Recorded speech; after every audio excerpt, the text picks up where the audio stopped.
Here's the last one I'll ask you, and it's kind of a hot take question, I guess, but who will be the best performer in the series? I don't want to say best player, but given that Jalen Brunson is banged up, you've got Karl Anthony Towns, you got Cade Cunningham, and then you just have, if you want to go, a wild card. But who do you think will be the best individual performer in the series? I think Cade Cunningham's going to have the best series of anybody in the series, followed closely by Karl Anthony Towns. I think Karl Anthony Towns is going to play great, and I know that the way he finished the season a year ago, you say, I made the playoffs, it looked like he got a little tight. But I think that he's had a good enough year. I think I believe in him. Brunson potentially finds it again in the series, maybe even at the start of it. But right now going in, there's no denying he's not at peak level, and he's not anywhere near like all-star rhythm going in. But he could find it because he's a ball-dominant guy. He's got a lot of usage, and, it only takes one half, to unlock a guy like that. So it could end up being Brunson. But I just based on what Cade Cunningham did against them in the regular season and how methodically he moves, and I saw a comparison here in the chat to Luka, and I think that's a fair comparison in terms of size, strength, and the way they move. They're never in a hurry. They do what they want when they want. Cade Cunningham did that against the Knicks too. So I think Cade Cunningham is going to have a monster series. Yo, salute.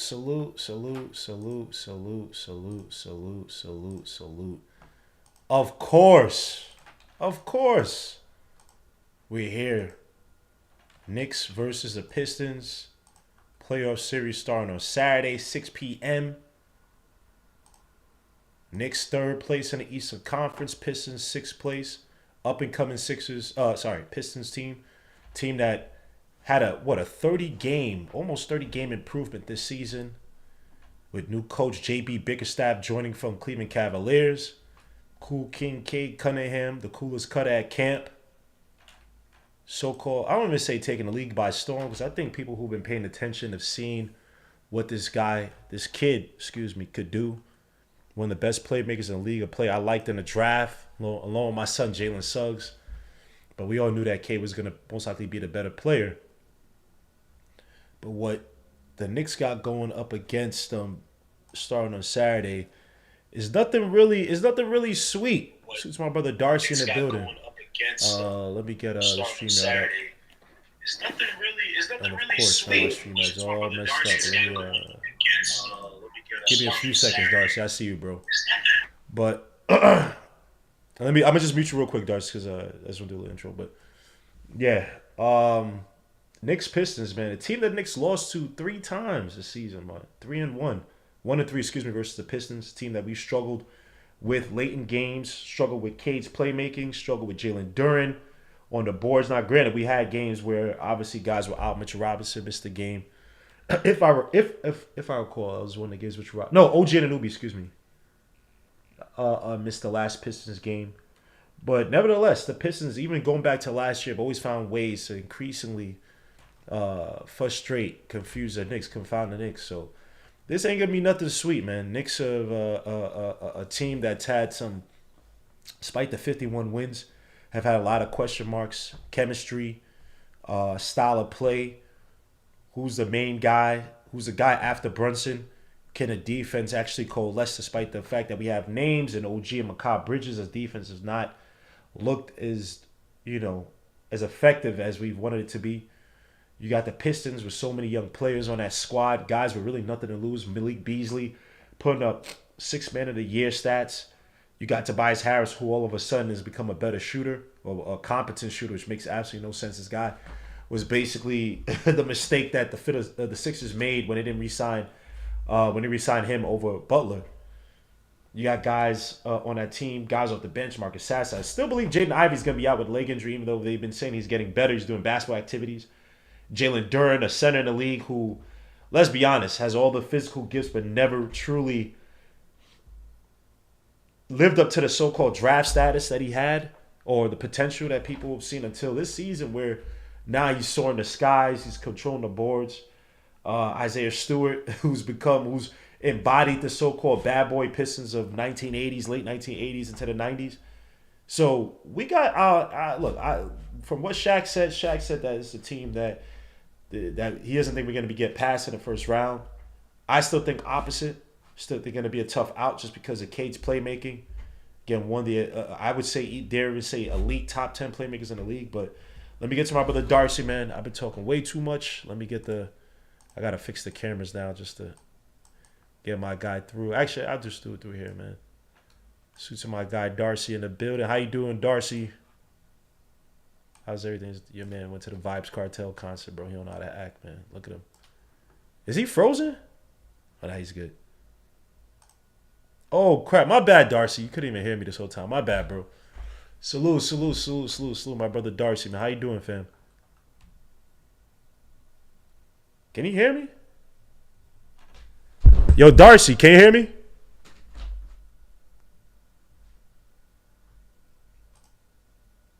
Yo, Darcy, you gotta unmute your mic, bro.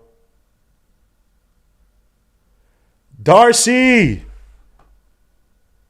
Yo! Why is something always wrong? Hold up. Darcy, yo. Salute. Yo. Darcy, can you hear me? Now I can hear you. Ah, man, my bad, bro. I was talking to you. Asked you to mute. My bad, man. Someone's having my audio, man. Salute my guy, man. How you doing, fam? I'm good, bro. Ready for this playoffs to start. I'm pumped. Let's get it, bro. How do you feel, man? Yo, Knicks 51 wins. Do you feel that? Real quickly, just a season overall, man. 51 wins. Did it convince you? What were your main qualms? What were things that you saw versus last year that might give you concern going to the playoffs, bro? Talk about how the Knicks finish off the season. Again, highest win total under Tom Thibodeau, but there are a lot of question marks, my guy. So talk about it. End of season, how do you feel about this Knicks going to the playoffs? I think this team had its ups and downs. Obviously, right? Not really performing well against the top three teams in the NBA. But all in all, to me, this is the playoffs. Everybody starts 0-0. It's a whole different season, whole different environment, whole different challenge. So to me, Knicks fans shouldn't be dwelling on this past season. Karl Anthony Towns, he said it in this interview yesterday. He pointed out, well, the Timberwolves didn't close the season good last year, and they made it to the Western Conference Finals, right? So the regular season is its own beast. Right, and Tom Thibodeau said it. The regular season really is for you to earn your right to make it to the playoffs. And now when you make it to the playoffs, it's a different challenge in front of you. I really, this past entire week, have gone back. I looked at last year's playoffs. Hello? Yo, Darcy, give me 2 seconds. Just give me 2 seconds. Yeah, I see it's triple. My bad about this, guys. I'm trying to get my camera to now join the StreamYard camera. I should get 2 cameras, but this one camera just doesn't stay in place, so I apologize for that. Let me see. If this doesn't work, I'll just set it up real quick. Let's see. Boop. Nah, it's not working. All right. F it. Uckatho. Apologies for these bootleg productions. My bad. Go ahead, Darcy. When I really think about it, I really had to sit back and I've come to the conclusion, my final thoughts about what I think this team is going to do in the playoffs. I think the Knicks are going to the finals. Oh.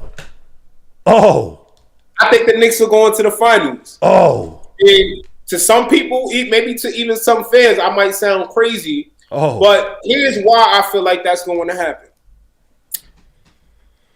I looked at last year's playoffs, right? And a lot of what Knicks fans have been saying is that this team doesn't have the dog that last year's team had, which is fairly reasonable, right? Last year's team didn't struggle against the Cavaliers or the Celtics or OKC as much. Now, OKC, I don't think we only won one game against the Celtics, but yeah. I mean, even last year against OKC, we didn't really beat them. Right. They had some clutch games where they were able to execute. Everything good, bro? No, you good. That's me. Me. I see it keep clicking out, so I want to make sure. No, I really went and looked at last year's playoffs, and I kind of looked at the numbers. And when you look at the most featured lineup, and I couldn't actually pull the numbers for this, but I watched the film, I watched the games. The lineup that I really saw the most in last year's playoff. You still there? Yeah, I'm here. You can't hear me? You can't? Yeah, I'm here. I don't know why. I'm trying to hook up a new camera, so I apologize. Keep talking. They can hear you. Go ahead. You sure it's not stopping? Nah, it's not stopping because the StreamYard is just a different.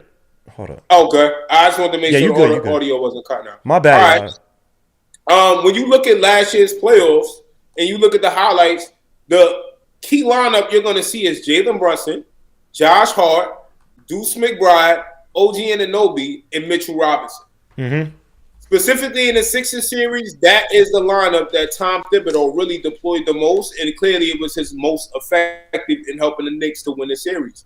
When you look at when we played the Cleveland Cavaliers in the first round, Jalen Brunson, with a less talented roster, was able to send home a higher-seeded Cleveland Cavaliers team that had their 2 stars available. Mm-hmm. I look at it like this.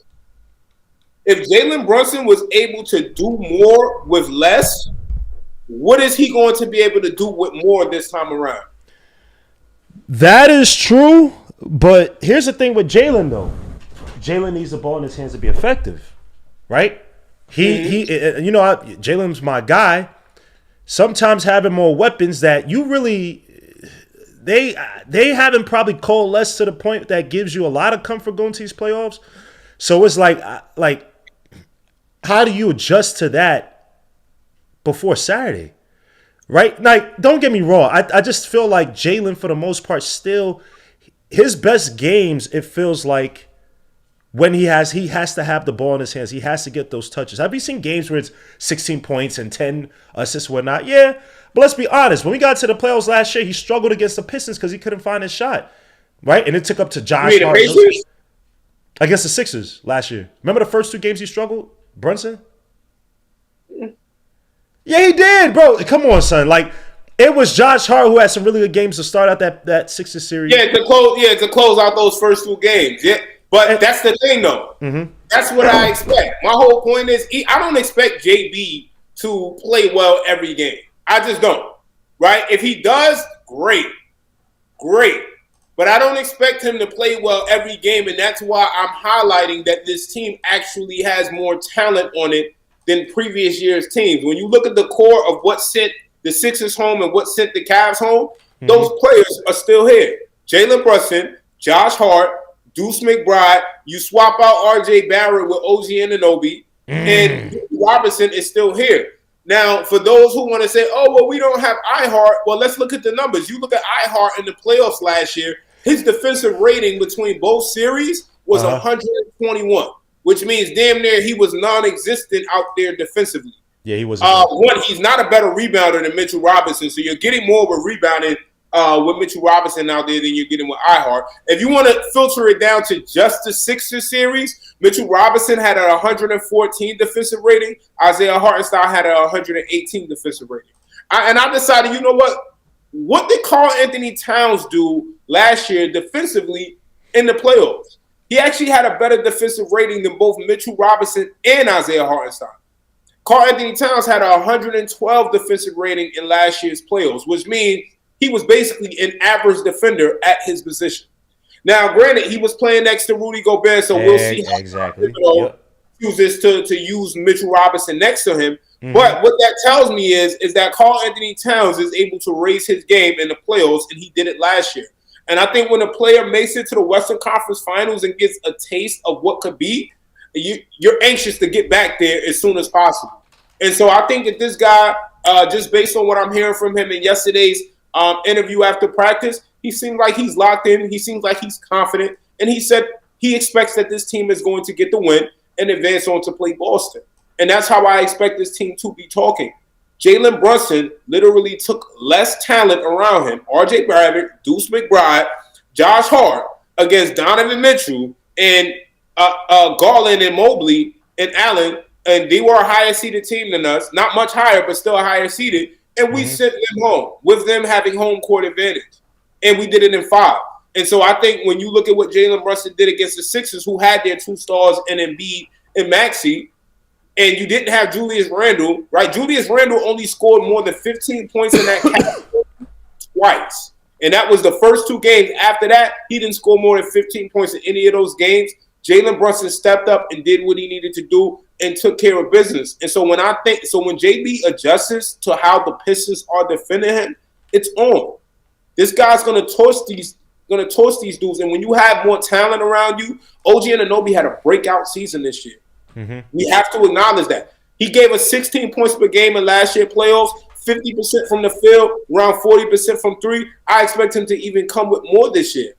Karl Anthony Towns and Mikal Bridges, you didn't have that level of talent last year in last year's playoffs, and we saw it because at times our team struggled to score.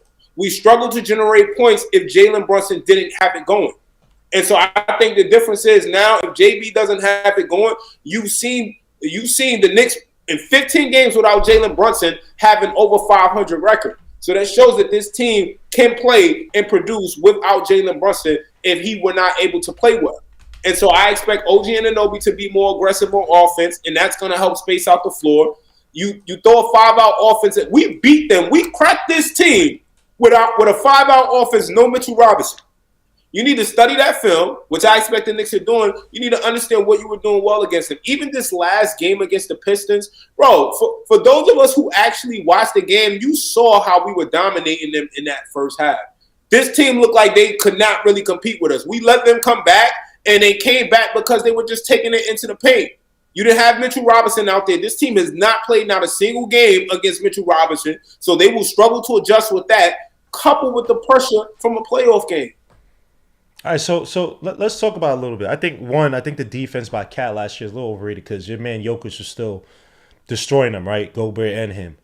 I think, and we get to this with the key matchups, and we can talk about it right now. Key matchups, one of them is Cat and just everybody, the drop back defense. Because when I was watching it, right, because people like to kill, and I can see one of the tables or not charts, but one of the tables I put up, one of the slides I put up. Because people were wrongfully saying that Mikal got cooked by Cade and blah, blah. And I'm watching, especially last game. I'm like, nah, Cade didn't really cook Mikal. He shot 21 against Mikal on the season. Yeah, I got up there. Like, bro, if you watch a lot of the shots that Cade was making overall against the Knicks, a lot of them came off of screens. Deuce. Right? I mean, yeah. Deuce and Brunson. If you go back last game, like the first 2-3 shots was off of Brunson. Remember the one he pushed him? So, but a lot of that still came off of Cat's drop back. Which is a major factor. Now, because I want to get to this a little bit, we got to talk about the Mitchell Robinson Cat lineup, which Tom Thibodeau hinted at, despite not having a lot of minutes, something that he could go to. But Cat, when we talk about defensively, he has to commit on that screen. He cannot play drop back on Cade. Cade will kill you with that mid-range. Right? And when you run Mikal through 30 billion screens and whatnot, bro, he's gonna tire out. You can't put that on Mikal. So we talk about matchups, we talk about defense. Even if it's average defense, Cat has to step up, and he can't play that drop back against an excellent mid-range shooter like Cade, or it ruins everything. And look, Cat steps up. If he gets blown by off the crossover, off the dribble, that's where the defensive rotations come into play, right? Now somebody got to come through to help. They pass on the outside, somebody kicks out, tries to close out on the outside. And then that's when you get maybe the Pistons. Now they got to make an extra pass. Now the defense kind of resets. Now you're looking at 4-5 seconds left on the shot clock versus a wide open shot in the mid range or a wide open layup or an open three, right? So you have to be able to trust your teammates. But talk about that, man. The matchups, just on that Cat aspect, do you have enough faith that Cat, something he has not done this whole season, can step up and not play that drop back, actually step up and commit on defending Cade? Or will it just be status quo, have Mikal Bridges out there? Or do you think that Tom Thibodeau is going to rely a lot more on that lineup of Mitchell Robinson and Cat, so you don't have to rely on Cat or be exposed to Cat's drop back? How do you feel about this whole situation? When I've been studying Cade, I noticed last year his in the pick and roll was his go-to, right? For 40 to 45% of his possessions were pick and rolls, followed by isolation plays and then post-ups. This year, 33% of his plays were pick and roll. So that's what he's going to go to, especially against Karl Anthony Towns, because that's his weakness. That's his weakness. I think you need to focus on going under the screen, and I think you need to force him into tough pull-up threes. That's his weakness. Statistically, Cade Cunningham does not shoot the best when it comes to pull-up threes. Can he make them? Absolutely. But that's his least efficient shot, so you want to force him into those as much as possible. Force him into tough shots. Force him, and one, you have to force him into a double team. He turns the ball over. He's prone to turnovers when he gets doubled. He struggles with passing out of the double team. You got to put two on the ball at times, and that's going to be tough. Force some of these other guys to take the shot, and that's going to be key. But one, attention to detail. Rotate into players as quickly as possible, recovering. I think Tom Thibodeau is going to have to rely on Mitchell Robinson heavily out there. I think, one, the challenge for Detroit is they're going to have to adjust to Mitchell Robinson's presence out there. He has a lot of size. He has rim protection, and he has the offensive rebounding. Jalen Duren is a pretty strong guy. We saw what he was able to do against Precious Achiuwa, but he's not doing that against Mitchell Robinson. He's not doing that against a 7-footer. Mitchell Robinson has his card. You look at Mitchell Robinson's numbers against Detroit over the last 5 games. He's giving you average of 9 rebounds, about 5 to 8 points, I think I saw. And he's averaging 2 blocks against them as well as 1 steal. So Mitchell Robinson has overall productive numbers against Detroit. I expect him to come out and bring that playoff intensity that he's brought over the past 2 series, especially like what he did against the Cavs. You had a Evan Mobley and Jared Allen out there that couldn't keep him off the boards. I think the Pistons have to figure out how to keep Mitch off the boards, and they're not going to do it within the first 2 games. You got an undersized center in Isaiah Stewart. He's going to be defending Towns, so Towns has to be aggressive. Get him in a foul trouble. Now, again, the Knicks could choose to get Jalen Brunson going early, see how they're defending him, or Jalen Brunson could choose to get Towns going early and try to get Isaiah Stewart in the foul trouble, force Jalen Duren in the game. And to me, again, they're going to try to attack off the bench. That's why you need Mitchell Robinson out there, because guys like Ron Holland, Asar Thompson, these guys are going to try to get to the rim. That's their game plan. The Pistons are not a good three-point shooting team. You should not expect them to consistently shoot the ball at a high clip every game of this series. They are going to struggle from 3 at times. You can say Malik Beasley, Tobias Harris is going to hit the occasional shot, but I don't see these guys consistently knocking down shots enough to where they can dominate us offensively. You let Jalen Brunson go to work, get Asar into foul trouble, get Holland into foul trouble, get Cade onto JB. You got to get guys into foul trouble. And just to get to the next topic, that's something I mentioned in the last game that I got pissed at, Darcy. When your man K had 5 fouls and he's still in the game. I don't know if you remember, there was a play where Brunson was coming down, right? They ran like this 11s play, horns play, where you have at the pinch, the high pinch or even above it, you got like basically 2 options to kind of use those players for screens, right? And you had Cade was on Achiuwa, and I'm forgetting who the other person was. And Brunson literally went away. He didn't go to Achiuwa and Cade to at least try to get the switch or to force. Now Cade has to commit, and Cade is either going to switch, maybe foul you, or just give you the lane and be like, all right, whatever. I'll just let my help defense maybe help me out, but I'm not going to get that 6th foul. And if they did at that time, you take care of the game, you possibly win that game because Cade is there. He's their end all be all. But that's one thing too, and it's on Tibbs, right? I know people get on Tibbs for a lot of things. I get on Tibbs for those type of plays where it's like, bro, a dude got 4 fouls, 3 fouls in the first half, 4 fouls in the third quarter, and you're not hounding him offensively. You're not sending your best players and making. I'm telling you, say what you want about Doc Rivers. I'm not a fan of Doc Rivers, right? But I remember back in the day, and it could have been because of Rondo and poor Pierce and KG. They had a smart team anyway. I still remember to this day, Carmelo Anthony had 4 fouls in the third quarter. All poor Pierce, all Rondo did was literally force. Everything was a switch. They would literally wait top of the key. Whoever had Melo on them would just go and set the screen. Now you switch on to Melo to try to get that 6th foul. Melo's game, like we lost that game anyway. But that Melo's game, you could just see like he like there was no way for them to hide from it. That's what I'm excited from Tom Thibodeau, to reach into that level of intelligence, not just do everything by the book, by what they've been doing, and try to switch it up to attack a play like Cade. I do think that's one of the keys to the game, playing Cade. Now, let me ask you this, bro. Mikal Bridges, who, if you look at his numbers against the so-called top teams, Celtics, Cavaliers, OKC, hasn't had the greatest of numbers. But we did see something, bro. When Jalen Brunson was out, his numbers did jump. Like it went to like from 17 points to 19 points a game. He shot, I want to say, like 37, 38% from three, 39% from three. I can't remember, but and that's better than a season average around 35%. And you saw how he was utilized on offense, right? A lot of off-ball movement cuts. Typically, before that, it was catch and shoot threes, transition plays, some cutting here and there, some off-ball movement. But what you saw during that period when Brunson was out, I thought that was the peak McCall. Like, this is what you want from your third best player on the floor. Can you see us doing that, especially in the first half of games? We do a lot of off-ball movement. You do things to try to involve players off the ball, especially Mikal Bridges. How do you and tie this also too with the defense? Because I still think he's going to be key to at least slowing down Cade Cunningham. But they're going to find ways, again, use the screen. We just talked about the dropbacks. Talk about Mikal Bridges, your expectations for Mikal Bridges going into this playoff series versus the Pistons. Do you see him as more of the key defender, point of attack defender, say, over a guy like OG? How do you switch it up? And what do you expect from him offensively? Is he just going to become the catch-and-shoot guy and they're going to run basically offense through Cat and JB? Or is Tom Thibodeau going to try to switch it up and maybe feature Mikal Bridges early on so he's not cold going into the third and fourth quarters?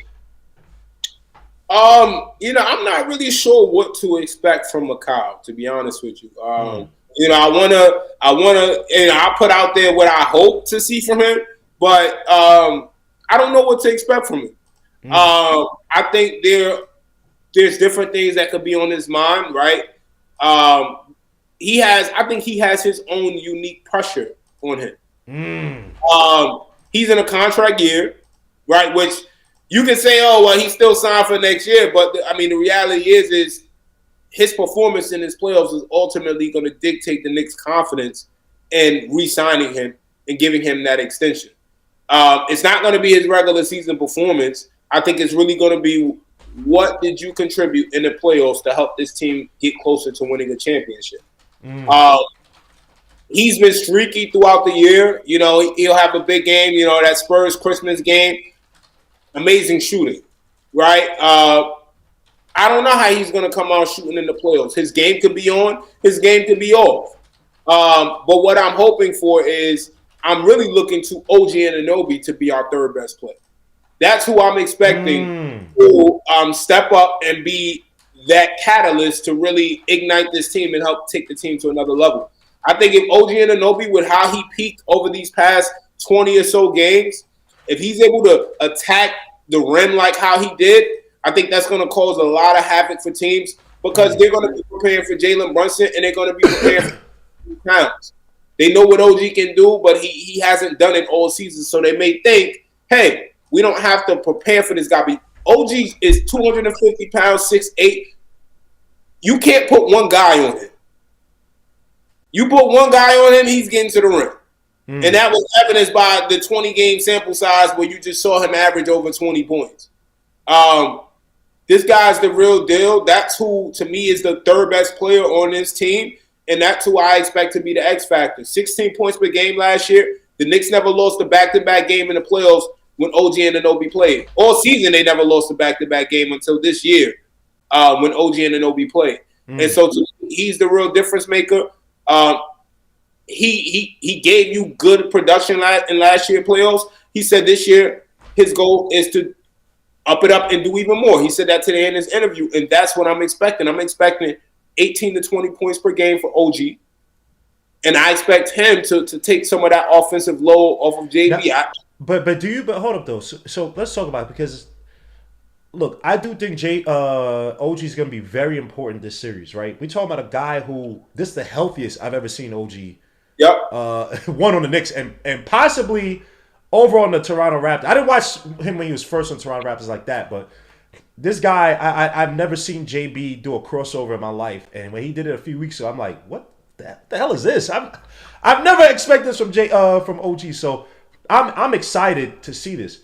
But don't you think that there might be a level of like you might degrade this guy a little bit if you put him on, say, Cade or have him as a point of attack defender for the 4 quarters versus having Mikal. That's why I say Mikal is important in that sense where it's like, all right, Mikal kind of softens the blow from Cade's playmaking attacking, but then maybe you switch on to OG late in the games, right? I don't think... No, 100%. Okay. I think to me that should be the game plan. Mikal has to start the game on Cade. And one, you don't want to You've been using McCall as your primary point of attack defender all season. You do not want to hurt his confidence in the playoffs to start the series. You don't want to set the tone for him and make it seem like, oh, we're not confident that you can step up and put a damper on this guy. And Tim said it yesterday. You don't guard great players like that with one person. You gotta give him different looks. And that's what I expect the Knicks to do. I think Deuce McBride is going to be key. He's going to get a lot of minutes in this series because Deuce, all the way back to college days, has been able to upset Cade Cunningham in big games. So this goes all the way back to college. So I expect Deuce to raise his game and play some of the best defense that we've seen from him. And so I think Deuce has enough footage. He has enough possessions on Cade where he can look and go back on film and say, okay, what are some of these possessions where I didn't defend them well? What changes do I need to make? And sometimes it just comes down to length. Primarily, I've seen Deuce always defend him well. Sometimes he may get beat getting downhill or something like that, but rarely. I think it's really just Cade has the size advantage over him. But I think you got to keep throwing Deuce at him. You got to keep throwing McCall at him, right? And I also think OG down the stretch, put OG on him. I think OG's primary job, you got to use him to keep Beasley and Tobias Harris from getting hot. Really, I'm not sure I want Josh Hart on Tim Hardaway Jr. I'm not sure I want Josh Hart on. Well, I'll say this, and we can talk about Josh Hart now because he's going to be a very interesting player in the sense that, one, he talked about shooting more threes, which is like, look, talk about what you want, just shoot the damn ball. At this point, just shoot the freaking ball. Feel confident, shoot the ball. We know you could do it. With Josh Hart, because a few things, right? If you go a big lineup with Cat and Mitch, say even to start these games, right? Or to play, who are you playing, McCall or Josh Hart? And it's just dependent on if you have Cade in the lineup, then you put McCall in there for defensive purposes. How do the Knicks best utilize Josh Hart? Because to your THJ point, THJ, I mean, he could drive a little to the basket, but his main weapon is shooting. Josh struggles with guys who could take him off the dribble. So I actually wouldn't mind putting Josh Hart on THJ. But, please talk about it, man. How do you best utilize Josh Hart in the series? Is he a guy that you need to have with the bench to be the playmaker? You also had issues in the past playoff series in terms of spelling Jalen Brunson minutes. Go back to the Heat series 2 years ago. The Knicks are right there with the Heat. I think we're tied, whatever. As soon as you take Jalen Brunson out, the Heat go on a 10-point run. 12-point run, 14, whatever it was. Now we're in a deficit because JB's sitting. Now, obviously, way different team. But talk about how you best utilize Josh Hart. Is he a guy that he needs to play heavy minutes with the bench, and then, he's maybe not playing late in games? If you have Mitchell Robinson candidate, what do you expect? How do you best utilize Josh Hart? Well, I think the first thing is I need to see how he's shooting the ball. To me, that's going to dictate, one, how well is he rebounding and playmaking? Well, first, how well is he rebounding and playmaking? Because even if he's not shooting, if he's generating shots for other players, that's fine. But if he's not doing those two things, then no. But honestly, bro, we've seen Josh Hart come up so big in the playoffs that I gotta trust him. So you trust him over, say, McCall in games? I mean, Josh Hart has done more. He has more credibility as a Knick than McCall, so I have to.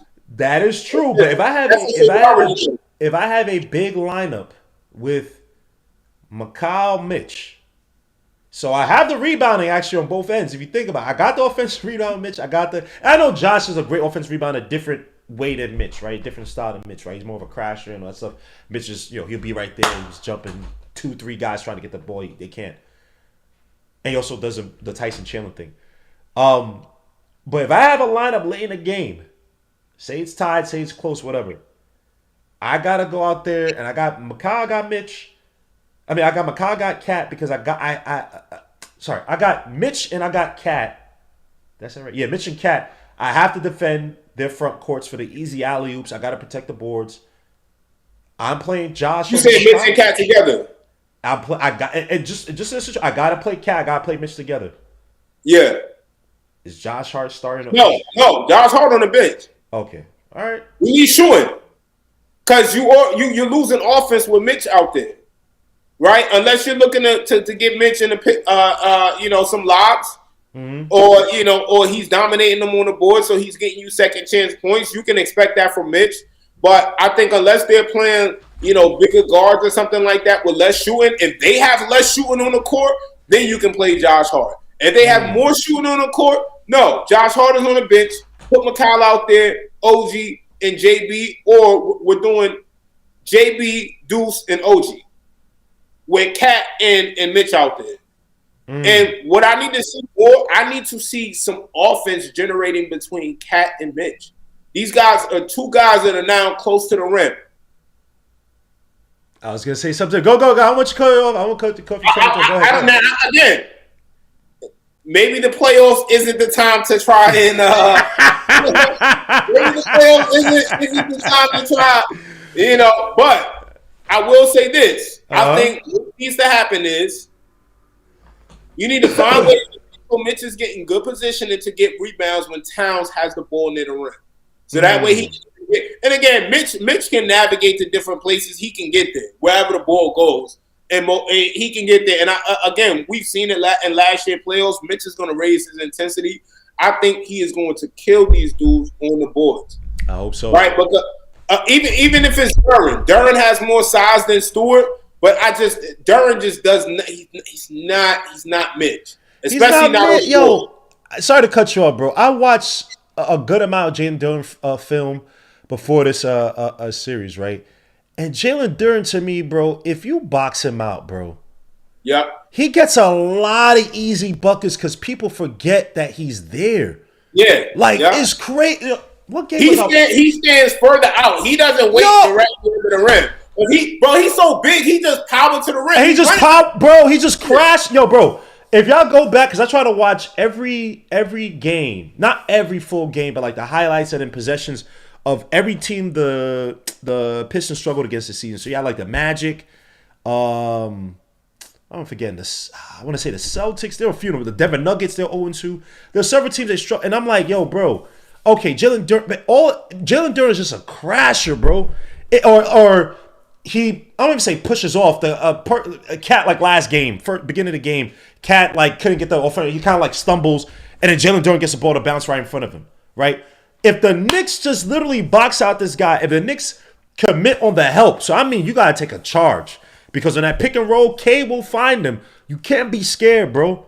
Not saying he ain't gonna jump over you, but you gotta sit up there and try to take the charge. He'll run right into. Like his game is not that sophisticated, like as a big. So. I agree with you, bro. Like I try to watch it, be like, all right, what's impressive about him?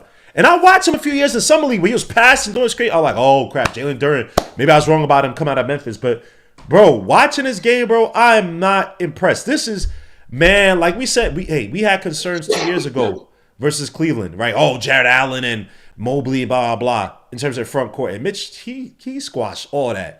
And I think that might, like you said earlier today, it might be the same case. Where you have a motivated Mitch. We talking about the rebounds. We talking about the pushbacks. We talking about the defense. Bro, I don't think, if all goes well, right? I don't think Jalen Duren eats like that against Mitch. He won't. He won't. He will not. Like I said, bro, Mitch. And again, the key for us is really going to be, one, stop getting JB switched on the K. You need to avoid that. Not only because JB is that small, but you don't need to be risking JB drawing fouls. That's the last thing we need. We need JB being able to play 40 minutes if we need JB to play 40 minutes. So that's the first thing there. So, one, how do you keep Karl Anthony Towns out of foul trouble, right? Because even the last game, I think he had 3 fouls in the first half. Bro only had like 6 points in the first half and finished the game with like 25 points. So he can easily generate points against the Pistons. That's evidently clear. Isaiah Stewart cannot stop him. Karl Anthony Towns can get Isaiah Stewart into foul trouble, especially during the playoffs. If you go back and look at how Karl Anthony Towns played, if you go look at his playoff highlights from last year, how he played in the playoffs is how he was playing the entire regular season this year. Not the regular season with Minnesota. I think he shot the ball more.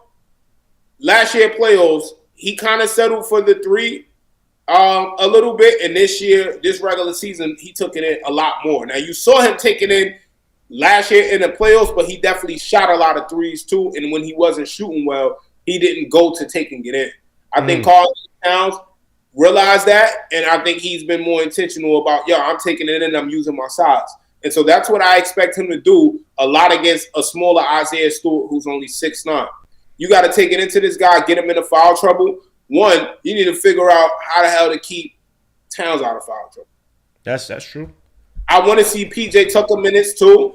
I think PJ Tucker is very good, and I didn't really realize this until I saw him in these recent games. Man, he's good at boxing now. He's an OG. Wait, hold on. Sorry to cut you off. He's not in that last roster spot, right? Yeah, he got it. Oh, he got it. Okay. Yo, I was going crazy there. I'm like, wait, who got the last? Cause I know he got the 10 days. So he got the last. Okay, my bad. Go ahead. Yeah, he signed even for next season. Got you. My bad. All right. So I really like how he boxed out. And so I want to see more of that, and also too, I need to see, bro, this because this has been this team just we have an issue with it. Toughness, like you're not standing over JB doing all that strutting Schroeder, like that shit never. Achua, I don't know what's up with this team. I don't know their chemistry. I don't know what's up. But thank you, Tucker, that when Schroeder got that BS foul on foul, whatever, you stood over him like, yo, bro, that's what this team needs. And you're talking about a mercenary, really. Bro, you should never stand over my key player. I don't care how much we don't like him. I'm not saying that's the case inside the locker room. I'm just saying, don't matter what we do in the locker room, bro. You're not standing over my best player, especially Schroeder. You've never been like that. In your career, I don't care what you did in Germany. You've never been a tough player like that. I've seen tussles, all that stuff. You talking about there's 3 guys in front of you, but you've never been tough. Bro, you. So thank you, PJ Tucker.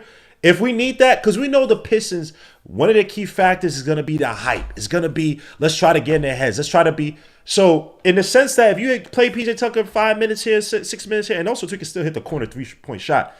If you could play this guy a few minutes, just to quell things down, maybe to get a cheap little foul, maybe to do the Dante DiVincenzo, hit a dude in the chest. You know what I'm saying? After they do an and one, just to rile things up, just to throw them off just a little bit. I'll take that any day of the week, because when we talk about this team and their fragile nature, bro, in certain plays, my son, bro, we can't have that in the playoffs, bro. I don't want to have no situation like the freaking Warriors Mavericks where the 8 seed Warriors beat the Mavericks that year when they had Dirk. Like, nah, bro, we can't do that. So, I do agree. Go ahead. That Tim Hardaway discussion, right? I mean, he has some pretty big games throughout the regular season. He had about 4 straight games where he scored more than 20 points. 23 against Toronto, followed by 23 against OKC, then 20 against Minnesota, and then 32 against Cleveland. So this is a guy, if you don't put a good defender on him and they're getting him the ball, he can be the X factor that causes you to lose a game. And you don't want to give him any confidence. You just don't. Yeah, he's a streaky shooter, but to me, you don't want to give him any confidence. You see games, he has only 7 points, 6 points, 13 points, 13, 11, 10, 11, 8, 10. So this is a guy, he's hit or miss, and we know that. We drafted him. Darcy, here's one thing that I realized. I don't know if it was last year or 2 years ago, maybe 2 years ago, with him on the Mavericks. When Luka, I don't want to say struggles, but when Luka wasn't playing like Luka, dominant Luka, and they needed a number 2 guy to step up. Not obviously it had Kyrie, but when they need another guy to kind of chip in, bro. Do you understand? Like, you've seen it, but chat, people watching, I could count how many times I just sat back and been like, he's gonna miss that. He's gonna miss that. Corner 3-point shots. Tim Hardaway Jr. could not hit. So he is a very, like Darcy put it perfectly, bro, he feeds off of confidence. And typically when other guys are doing well. That also means early in games, don't allow him to get these little shots that now he's feeling himself, these little mid-range shots. You got to play him tough just for those little times when he drops it back. I know he likes to take the outside shot, mostly play for that, but don't allow THJ any confidence, bro. You cut down his confidence, you bring it down to 25%, bro. He's not doing nothing for the game, especially in the play. I've seen it and I've laughed because I don't know if I bet on him in the playoffs. I don't think I did. I know in the regular season I have. But even the regular season been games where it's like, oh yeah, okay, Tim Hardaway Jr., give me 13 points. Oh, really? I mean, come on, son. He averages for his career. He averages 14 points against us. Mm-hmm. Just last year he scored 32 against us. So I don't take him lightly. If for a Pistons team who will struggle to score, they will need him. Yep. They will need him, and they know we're going to try to take Cade out the game. If Malik Beasley isn't shooting well, your biggest threat really is Tobias Harris. Asar Thompson, not really worried about him. Holland can give them points off the bench, but I think if you have Mitch out there, that's going to keep Holland out. And so for me, like I said, Cade, Tim Hardaway, and Malik Beasley are going to be your biggest threats. Tobias Harris, we didn't even have to worry about him when we played the Sixers. He was a scrub. But he's starting to shoot now. Oh, my bad, Darce. Hold on. So, not really worried about him. My bad. I got to change my camera battery. But again, I think the Knicks, attention to detail is going to be extremely important. So, talk about this. Talk about this series. And I mean, not to winning the series, because I expect us to win this series. I mean, winning the series within 4 games. I want us to sweep this team. I want us to really make a statement. And I want us to also have more time to game plan against Boston. And again, this is a team, because of how physical they're going to try to play us, we need to get them out as early as possible. We don't need any injuries to any of our players. We need these guys going into the next round healthy. I forgot you this, though, because when we talk about trying to attack Cade and whatnot and seek him out on offense, we got to talk about this, bro. What happened to the Karl Anthony Towns, Jalen Brunson two-man game that was so lovely? Or not, I would say the beginning of the season, because they had their struggles. They had to bring it together, I think, after that first Cleveland game when Brunson was chucking. But we had one of the best two-man games in the league, bro. And it went away. How do we bring that back between Brunson and Cat? Do we see that in the series? Do they finally actually get it together? Or, what happens between these two idiots that they can't make it work? I think there's a mixture of things. I think teams started defending us differently because that's something you could assume the Knicks would run, given that that's your 1A and 1B star. Mm-hmm. You have to have things that you're running between them. But why don't they do it? Like every other team, if two players are complementary in that sense, right? You're talking about Jokic and Murray. You know what I'm saying? You see it around the league where it's like, all right, your two best players or your one and your 3, if they have a complementary game, they make it work, right? And we finally have a point guard who could use the space and a big who could set the screens and pick and roll. Why haven't we seen that in, say, the last, outside of Brunson being injured, but the last 15, 20 games they played between each other? Especially coming out of the break, the All-Star break. Honestly, I think trying to get Macau and OG's usage up and get these guys more involved. I think initially to start the season, there was a goal to establish Jalen Brunson and Karl Anthony Towns to help them make the All-Star. And I think that was a core focus. But you also saw that time period where there was a little tension in the locker room because, Josh Hart made the comments about guys not, basically he was alluding to OG Anunoby kind of having an issue with not getting enough touches and things of that sort. And maybe Macau could have had the same issue too because Macau's usage was down. So we don't know what kind of conversations these guys were having in the locker room, but I think the offense has to be more balanced. I don't think we need to create a tone, and I get what you're saying, we're still wanting to see that more. I think the Knicks will go to that at some point if you take what the game is giving you. I think if the game is giving you that opportunity to where that's viable, then you make that play. But I think to me, it's make the right read. You have enough talent on the floor to win the game. I don't think you have to rely on Jalen Brunson or put any pressure on Karl-Anthony Towns. And I said this to begin the season when we first traded for him. I said, I don't feel like Karl-Anthony Towns is needed at a high level. I feel like he just has to space the floor and use his size. And as long as he's doing that and making the right read, this team can be successful. You have enough talent. You have OG Anunoby who can give you 20 points. You have Mikal Bridges who can give you 20 points in complement to Jalen Brunson. You have Josh Hart when he's playing well is going to easily give you 10 to 15 points, 8 rebounds per game, and 4 assists. And I know that because I consistently bet on that for Josh Hart. Now, sometimes, obviously, he makes me miss on the 10 points, but he's pretty reliable rebounds and the 4 assists in most part. I would say at least 80% of the bets I placed in him.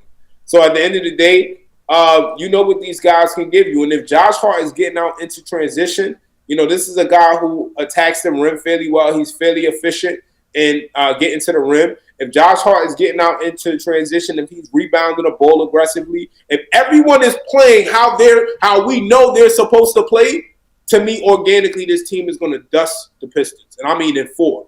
If these guys play how they need to play, this team can sweep them. You need to make a statement. You need to set the tone. Listen, this is not the regular season. Don't let none of this fool you. This is New York Knicks. We got New York across our chest. I expect these guys to come out and be aggressive and be dominant against this young, inexperienced Pistons team. You're a veteran team. Don't let these guys take you to 6 or 7. Finish them off early like how we did the Cleveland Cavaliers. If people want to say, oh, this is a different Cavs team, yeah, you're damn right. But their main core is still the same guys. So I'm still going to believe we can have similar production against them unless they change that. So, but that's a separate argument. But I expect this team, I don't care about the regular season. I see the potential on this floor. Look at what Jalen Brunson has done the past 3 seasons with less talent. He sent Donovan Mitchell home when he was a Maverick, and he didn't have a healthy Luka Doncic. And that Mavericks team did not have the pieces that this team has. This team has a lot of talent. They struggled to put it together throughout the season, but we saw flashes of it in November. Look back at those November games. That first game when we played against Detroit, look at what this team was doing. There's a lot of off-ball movement, backdoor cuts. It was beautiful. Now, teams started to give us different looks, and they defended us differently, and we didn't stick with the game plan. But I think the important part was that you don't want to just rely on one way of winning. You need to find other ways to win when you're not shooting the ball well, which the Knicks have done. They had a stretch where we weren't shooting well, and we were still winning games. You need all of those experiences to win a championship. You need to find other ways to win. And we've also lost leads too, which is important because now hey, we've lost leads. We know how it feels. That's embarrassing. Let's make sure we don't let that happen in the playoffs. Because this team could have easily been dominating in the regular season, and then once you start losing leads in the playoffs, and you didn't do that in the regular season, now your confidence wanes. It's different now. We had it in the regular season. We know what it feels like. It doesn't feel good. Go out here and win and dominate. I do want to say one thing on Brunson. This is actually odd. Hold on, let me make sure this is the right. Yeah, players on defense. I was just looking at the Jalen Brunson, Arthur Thompson defensive stats. Thompson on Brunson. 2 games, 620 minutes played, 31.8 partial possessions. And Brunson has not been uberly aggressive. Only 2 points out of a total of 29 points scored by the team at that time. He's 1 for 2, 0 for 1 from 3. Jalen Brunson, that is, versus Arthur Thompson. How do you feel about that matchup? Arthur Thompson versus Brunson. Now, to give proper context, Okoro's not the same defensive player as Arthur, but we do remember last year, 2 years ago, when all the word came out that Isaac Okoro's a Brunson stopper because he has a good defensive games versus Brunson, and people were scared about that. And Brunson absolutely mollywopped Okoro. Now, Arthur Thompson is a different beast. That's going to be a guy that's going to get some DPOY considerations in the future. I don't think he's as offensively talented as his brother, but he's definitely a guy who plays a passing lanes really well, very athletic, could go. He's just a nuisance. With Brunson again coming off that ankle injury, do you expect Brunson to have that same performance that where his stats just popped out versus Okoro? Do you think he struggles against Orsay Thompson? Do they try to find ways to offset them, run more screen game between him and Cat or him and Mitch? How do you feel about the Orsay Thompson Jalen Brunson matchup? I'm not worried about that at all, bro. Wow. I'm not, bro. Wow, that's crazy. Bro, to be honest with you, Jalen Brunson averages 35 points against him. But not against them, bro. Not against him. Not against him per se. And they have run screens to try to get Orsay off for Brunson. So who was guarding him? In the 35 point, and this is what he averages against. Who was guarding him? You had Tim. And from what I'm seeing in these videos, I'm not seeing. I'm seeing Asar Thompson in these highlights. I don't know, son. And I see Holland on him. I see Ron Cade Howell's on him. Hold on. And again, you got to think about it. They're going to switch off players. One, we can get the switch. We can get JB a mismatch on. We can get a big on JB on any possession. We've seen it in every game.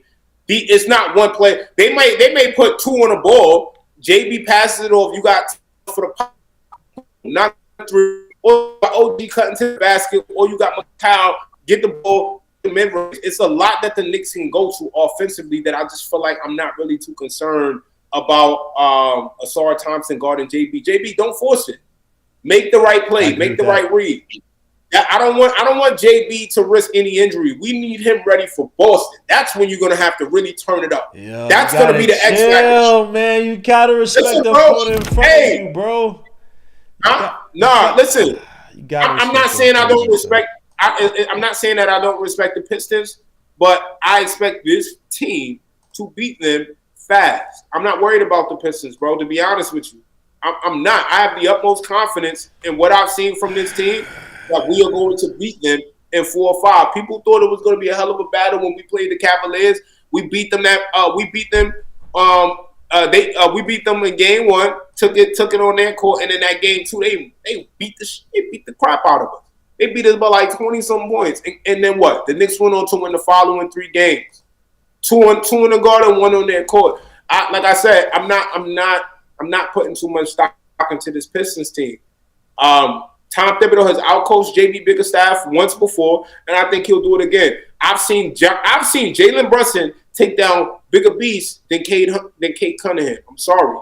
I've seen Jalen Brunson cook up against better defenders than Cade Cunningham. No, we talking about Orsay Thompson. Cade Cunningham is not a great defender, but we talking about. No, but I'm just saying against the opposing team, and I'm not talking about specific to the defender, but I'm talking about, again.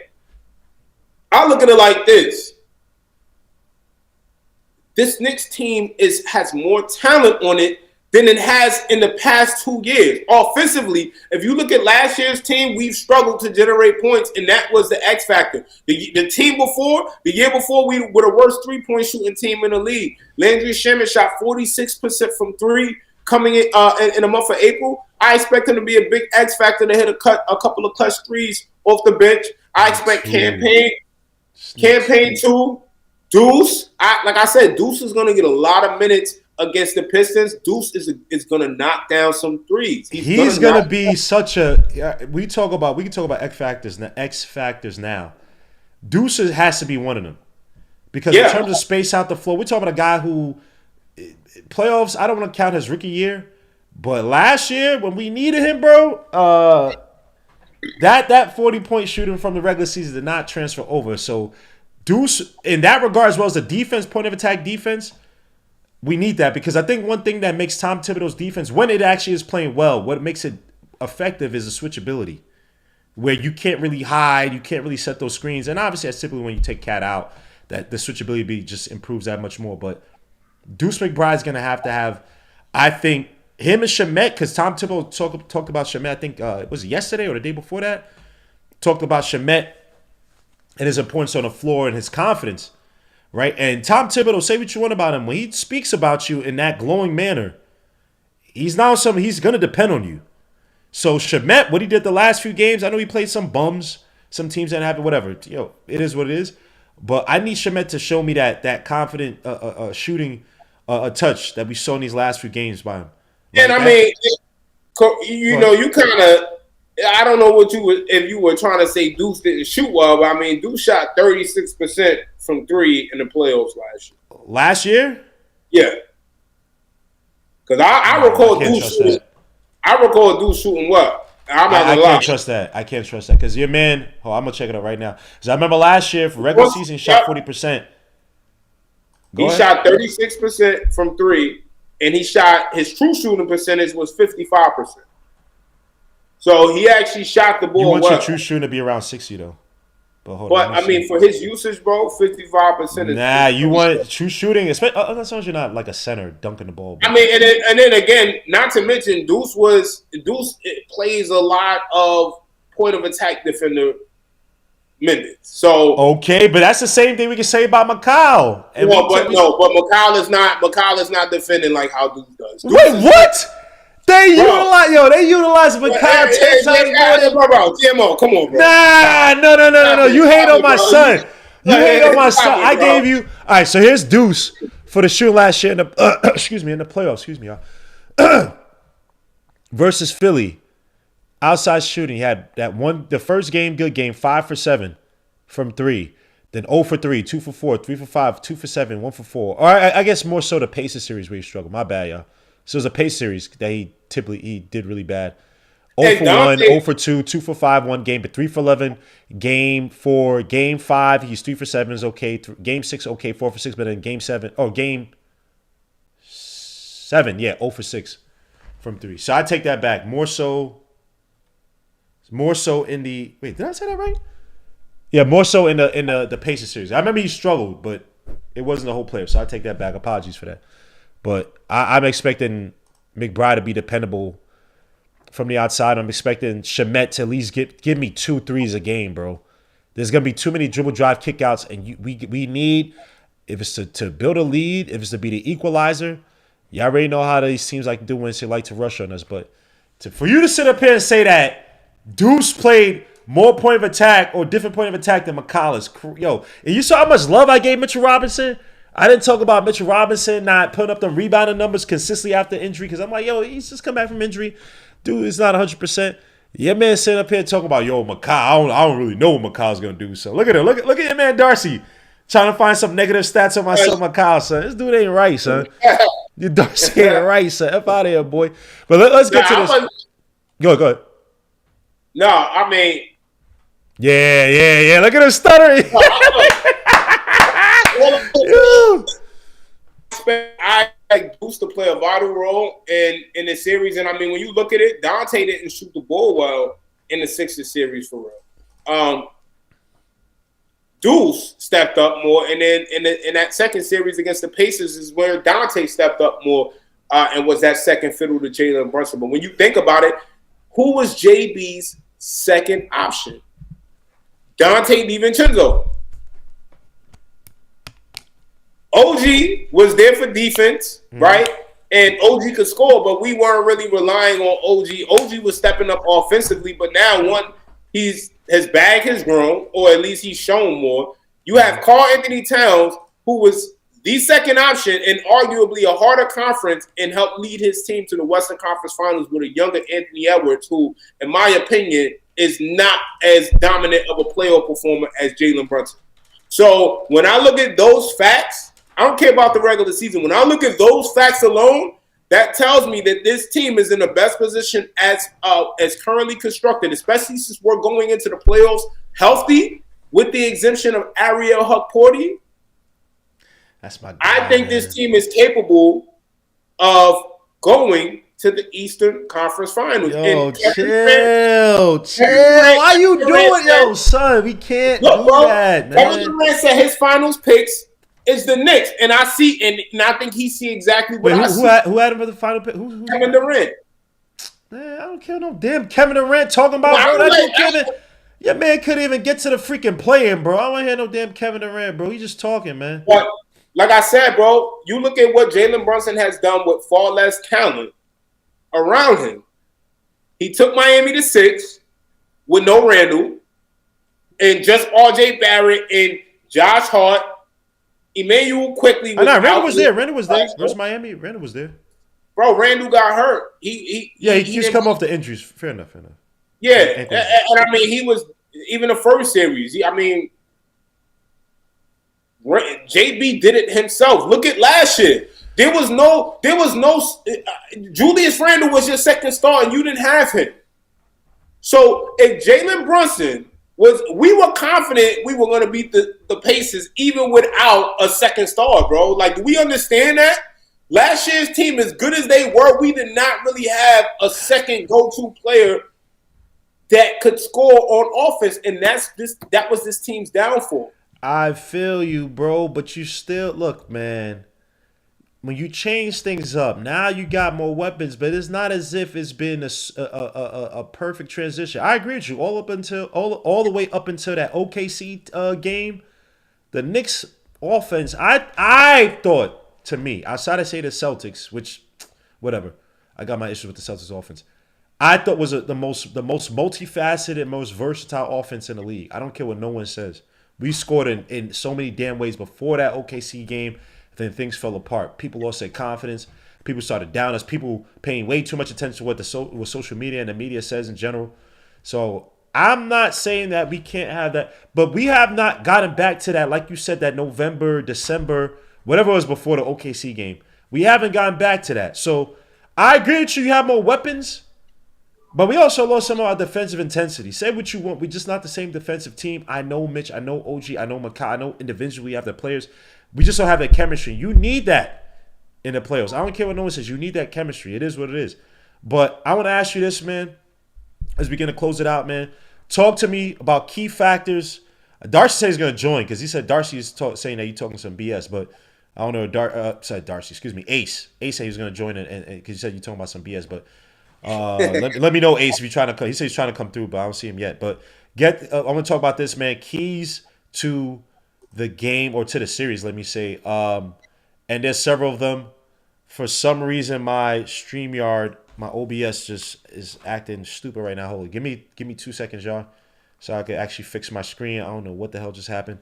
But several keys to the game. I think we already talked about them. So we don't have to harp on it too much. But some of the keys to the game, if I could get my damn screen up. Give me 2 seconds, y'all. This thing was literally right there. What the hell just happened? All right, yeah. Some of the keys to the game. I said screen, and more screens. Just something I see, man. As good as the Pistons defense has been, it actually gotten worse after the All-Star break. I looked it up and it was like went from like 13 to 15. But anyway, JB Bigstaff is a defensive coach. But what I've seen, screen. And this will lead to my second point. They can get not lazy, but lose focus. They don't rotate as well. If you throw them one screen, two screens at times, they start to lose focus. And I don't mean in a bad way. It's just you throw a bunch of screens. They don't have, say, the defensive rotations like you saw, say, a Pete Tom Thibodeau defense, right? I watched a few possessions against the Magic, against the Nuggets. I forget which other team I just watched last night. But I watched a few of them, and they could get a little sloppy. Like, Austin Thompson's going to fight through 30 billion screens. But Cade, THJ, you can screen them to death. Rotate to the inside and outside, bro. We cannot allow this team. They like to move the ball around, wrap around passes, dribble, drive, penetrate, kick out, wrap around passes. We have to rotate. That also means rotate on the inside to provide that help defense, which, let's be honest, this Knicks team has not been as stout in terms of the help defense in the middle. Cameron Payne, what's your man's name? McCall, even Miles McBride. I've seen it several times this season. They just have not been good in terms of rotating on the inside and on the outside. It's been a lot confused. We had some good games, but it just hasn't been as good as precise. Let me say, as prior seasons. Attack Isaiah Stu on the pick and roll midi. I don't care what no one says about Isaiah Stu. I know he likes to fight and he's rough and tough, all that BS.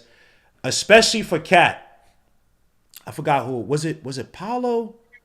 I was watching. I don't think it was Paulo. I'm forgetting who it was. forgot which big it was, where I was just watching him, and he was abusing your man Isaiah Stewart on the mid range games, bro. Dragging him on the outside, starting off from the outside, so that allows Cat. You could play Cat as the big wing, but you gotta attack your man Isaiah Stewart, especially when you have the stop and pop. On a screen game, he plays drop back too. He does not like to step up on those screens. Abuse that. That's where the JB, the Cat pick and roll comes into play. Nullifying Isaiah Stewart, who likes to live at the rim and protecting the rim. Right? You can also attack him to the rim too. I've seen a Magic do that in the games I was watching. But you got to be able to attack him off of screens, abuse the mid-range. I don't care what the experts say. Daryl Morey's not even considered anything in the NBA like that anymore. No offense to him, but all that stuff about you just got to live by the three-point shot, that's BS. Like, let's stop all of that BS. Attack your man off of screens, abuse the mid-range versus Isaiah Stewart. Control the boards. Like I said, your man Jalen Duren likes to crash. That is his bread and butter. Crashing the boards. You take that out the equation, you make sure, Mitch, you are on him. Pause, and Cat can then go there for the rebounds, whatever. Just make sure your man's not crashing. Same thing with Isaiah Stewart, even though he's not as big, major of a crasher. I've lost money on Isaiah Stewart not getting me 5 rebounds. Let me repeat. I wouldn't bet on who the rebound for. I know. His matchup, he's not getting that. Bro, I thought, okay, Isaiah Stewart playing against the Hornets. This should be 5 rebounds or 6 rebounds. Oh, this should be easy.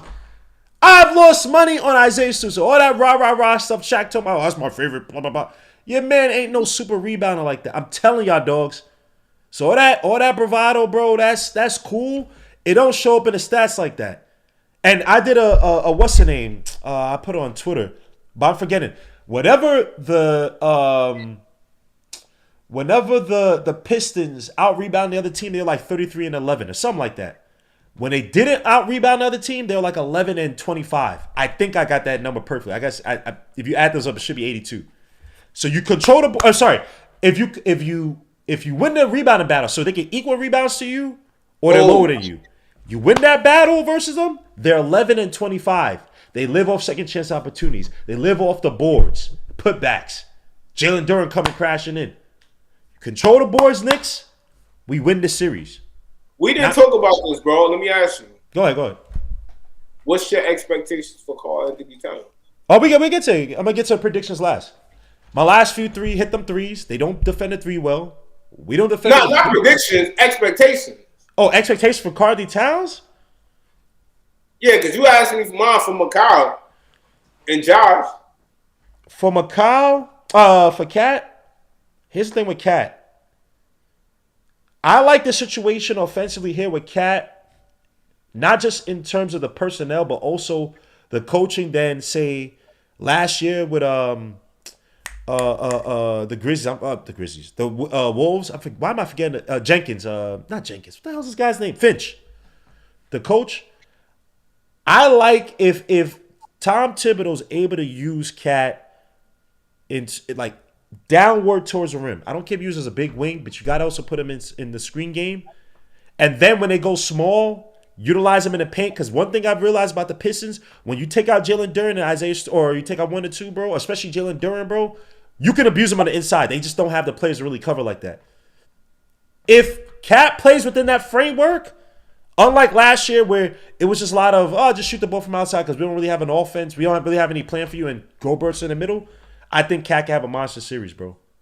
I think Cat can have that. But he has to play to that profile. Like, he has to run that 2-man game with Brunson. He has to attack Isaiah Stewart, like I said, right? Drag him on the outside, attack him towards the basket, use the mid-range shot against him as well, too. Make him run ragged. If that's the case, Cat has a monster series. But Cat also, too, cannot get deterred by not getting foul calls. I'm watching this Chicago game versus the Heat, bro. And like clockwork, they're not calling fouls. Like, they let these guys play, which I wish they were doing in the regular season, but we don't really know why they don't do it. So I can see Cat having a big series, bro. But I don't. It's like it comes from Brunson and everybody else and the coach, because I don't see Cat doing that by himself. Cat is dude. You leave him to his own devices, bro. He's gonna do D-head type ish. He does that in the players well too. So if he plays within the framework, bro, I think he has a monster series. Where you watching the game at? All right, cable. I got bum ass cable. It's on ESPN. No, I'm saying you. I'm watching it. I gotta watch it. I gotta cover it here, bro. I would do the whole bar thing. My man asked me, but it's like the internet connection stuff. Try to have that, bro. Is Yeah, terrible. be hectic. It's terrible. Even with the hotspot. Like I have a internet hotspot. This Netgear ish. And when I did it, I used that Legends, bro. It was the worst. It did nothing. So if it's a place where a lot of people use the internet, even with this its own internet, whatever, it don't. But if y'all down to do it, I can have a after game thing because my man's is asking me. People asking me, yo, you like where y'all watching the game? I'm down to do it, but I need a legitimate 10 people so I can ask questions post game and that stuff. So I'm down to do it, but not this Saturday. Oh, you're in the background. My bad, Ace. I got you, Ace. Oh man, yo, son. Oh man. This nigga laying down with. I ain't got the camera angle. Yo, Bro, you gotta understand, man. Had a long day, man. yo, son. You okay, bro? You good? You kosher? Everything straight, bro? Yo, I'm crying. Man, I'm all set, man. I'm Ace, just, yo, Ace, we gotta know, man. I just answered what's Darcy's up? question on Cat. How do you expect Cat to do in this series? Yo, first of all, that's soft ass, yo. Anyway, um, yo, like I told you, I have no problem with his offense. Uh huh. His defense is horrible. Y'all used to get on Randall, but at Oh least man.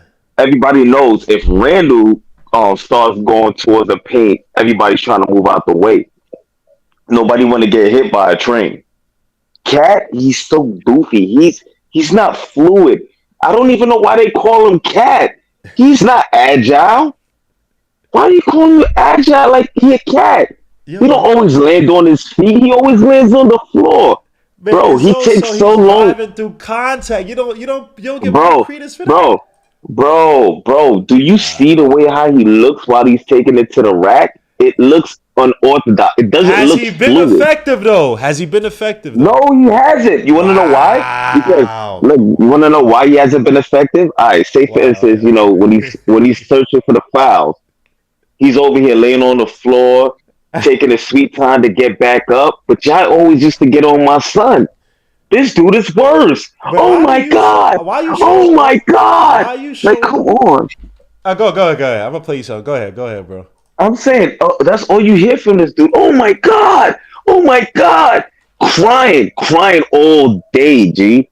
Is Like, yo, for somebody who's 7 foot, his defense is horrible. Why? but why did your son Randall say I think it was today, your man said, yo, this is the first time I'm playing for something. He said that in the presser You for wanna know why? You wanna know why? Wow. You wanna know why? Why you say that, Cause bro? Leon, man. Yo, man. Nah, I don't son. like Leon, man. So the Knicks gave everything to your man Randall. No, they did. No, they did. Hold Actually, on. no, When they you're actually right. They started, did. The second year they come screwed him on, cut over. it out. The third year, the second year Tibbs was here, they screwed him over with the whole Exactly. jerseys So, and like, come nothing. on, man. But still, though, man. Hold on. You're not gonna say things just to go ahead, for your new team just to make things sound right. Like, come on, bro. You act like you don't know politics. Cut it out, Wow, bro. Let's wow. be real. Let's be honest, bro. So Chicago you look like okay they with about your to man? lose to the Heat. Yeah, Huh? son. They were. It's still 15 point. Chicago had their chances, but they not. They not really. Heat Yeah, versus Chicago. I'm over here waiting for my points to come up, bro. Boss. For what, the Heat? You already seen I won with the Cavs. I sent you the pic, the screenshot. Yo, your man. I got so pissed not betting at Macabre Bridges last game parlay, bro. I'm sick to my stomach. 4 times. Some dude made. I mean, it's only $55, but we made 200 from that. 220, something like that. So, So I made 550 on the Cavs joint. oh yeah, the one you showed me. That was Yeah, man. that was pretty, man. That was a pretty penny over there. Bro, you gotta understand, yo. You gotta understand. For whatever reason, this team they don't have the same grit, nor they have the same aggression of last year's team. Hartenstein, Randall, and DiVincenzo. Those are guys who are fiery individuals. We have finesse players. All they do is just, you know what I mean, gradually just do certain things. Finesse. The only person I can say who's actually a dog who's playing with a lot of aggression is OG. But he does it in spurts. And you got to be careful because he's injury prone. Oh crap! Come on, honestly. Can we all be honest right now, man? We're a finesse team. We're not a gritty team. We showed no grit this year at So all. so talk about it, man. Because I'm gonna get to the X factors, the Uh-huh. key factors for this series, right? And other key factors I said besides hit them threes was pick your spots. Brunson is something that me and Darcy just talked about. Cat to Hmm. continue dominating Detroit. If you look at his numbers this season, he has dominated Detroit. And then Mitchell Robinson, I think, is going to be key. When you play that two-man lineup, which Tom Thibodeau, he alluded to, he said, look, or implied that, look, they haven't played many minutes, but he does like the look of it. So I think that's going to be Yeah, very but hold important. on. And I also got to stop you with the dominate part. Go ahead, man. And I'm saying, if he dominated, why did we win? Oh, my gosh. If No, someone's no, no, no. averaging, Let's be honest. No, no. Let's be you honest. could If still, you dominate, did we? Hold on, but the bro. team Aren't we the didn't same dominate. guy? But individually, if you're putting up big numbers, if you put up, you know the saying. So maybe it's colloquial. I'll take that back. But he had big numbers against Detroit, so I take that back. Because you got anything about Cat, you're gonna kill. But give me your X factors to this series, bro. On both sides, you can talk about the Pistons, you can talk about the Knicks. What are your X factors? And if Okay. Darcy, if you have any as well, too, chime in. Okay. My X factor is actually Josh hitting his threes when it's open because of the fact that they're gonna leave him open, and we already seen what he did to Philly last year, so we know it can happen. Josh is just got to be Josh. Right now, I felt like Josh was just coasting through because he has the knee issue. But when it comes to playoff time, it's all energy. You know what I mean? Everything, all gritty plays, all the loose balls, pause, everything what needs to do to go ahead and win games. He's gonna do. He's my X factor. But on a serious tip, I feel Carl Towns, he needs to go ahead at least have 10 rebounds, at least 10 and 20. And Jalen to at least have 10. I mean, let me see, like 8 assists with at least 25. And Macau has to at least be over 15 points and OG, nothing under. I don't want to see Macau being so timid, taking it to the rack. He's such a finesse player. It's sickening sometimes because of the fact that if he was a little bit more aggressive, he could probably get some free throws. He's a good free throw shooter. This little midi, everybody, and like when he's taking it to the rack, he wants to jump in the air, pass it. Why? Why? What is the purpose of that, bro? Mm. You're already going to the rack. Like, be aggressive. Come on, man. All that Chipotle you've been eating, you tell me you can't go ahead and So let me like let me get to chill, Darcy. bro. Darcy, any other key factors outside of the ones we talked about that we should be paying attention to that you feel will be, and it could be on either side. It could be Pistons or the Knicks.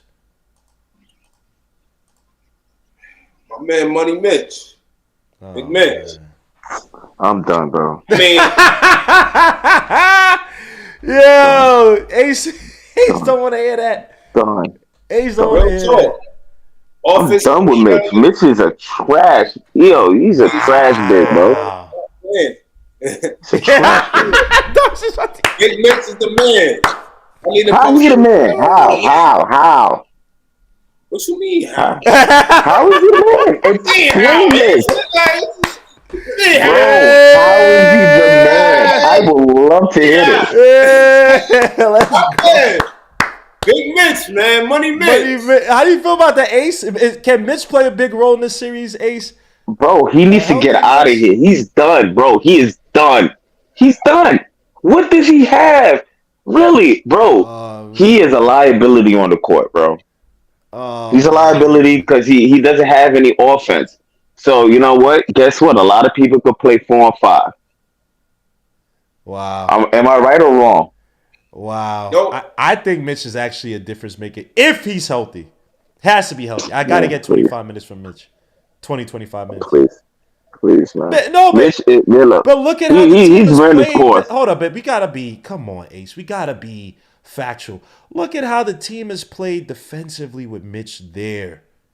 Like Cat's drop back is so bad that Mitch's drop back, like, does this team wonders. I miss Huck Purdy because Huck Purdy's the only one that didn't play that drop back BS. But Mitch is the I only miss guy. Hartenstein. Screw that.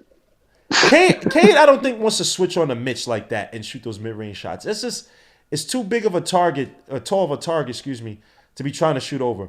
And Mitch is a better recoverer. I think he tries to get those blocks and tries to contest the shots a lot more than Cat. Mitch is a problem, bro. And then again, it's only been a handful of possessions in terms of Mitch and Cat playing together with like the start, like with like say Jalen or.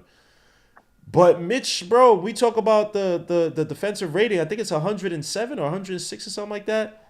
When Mitch is in there with Cat, obviously it's 106 with Mitch in there without Cat. But we are a better defensive team with Mitch in there, bro. I understand your frustrations, but come on, man. You don't. Mitch ain't it. He ain't it. He got to get out of here, bro. I'm dead serious. Can we stick to this Bro, series, bro? I'm just saying, like, I'm gonna stick to the series. I don't feel like he's really that much of a big difference maker because of the fact that they had Jalen Duren, a lot more athletic, a lot like I'm saying he's a lot more athletic. Bro, trolling right now. Someone said Mitch Robinson's the most. Bro, how am I trolling? You be trolling, bro. Money Mission is going to be the biggest, the best difference making team. Get out of here with that, bro. I heard your takes, and you, Darcy. If I catch you talking about my son, it's gonna be problems when I see you, huh? It's gonna be problems. I heard Randall out your mouth already for the day. Don't do it. Oh crap, yo, that's crazy. Will he show himself next 2-8? Will he show himself? Wait, who? Who? I ain't never hear him come into the stream, yo. Who? Mets 2-1-2-8. Nah. He came out. That's all I know. Let me. Yeah. Hi, guys. Finally you saying so. What up, man? What's up, Mets 2-1-2-8? I'm gonna be blunt. On paper, this series shouldn't worry me, but the way it played out over the season does, because of, in my opinion, Bickerstaff has exploited the one thing I've always criticized Tibbs for: his adaptability or lack of it. Every time another younger coach adjusts to his offensive game plan and gets more aggressive defensively, what do? Snail's pace ISO BS. Waste the shot clock. Shit shots. It's driving me up a wall. It's why we could never beat teams like Boston, OKC, Cleveland, and to a lesser extent Detroit, because Tibbs refuses to adapt. I don't disagree. We have a poor plan B, C, D, plan 2, 3, 4, 5 after initial looks don't work. I think, and I've said this, Tibbs is a guy who adjusts after games, not during the games. Well, he needs to learn to adjust in game. The tunnel vision tactic doesn't work long term. And then, of course, you have Mr. Rose, a man who is a spendthrift who gives away draft capital like it's candy. Oh, crap. Oh, man. Hey, man, let them know, man. Vent your frustration. Short-term gains lead to long-term consequences. Right. Yo, we killed Darcy. I don't know.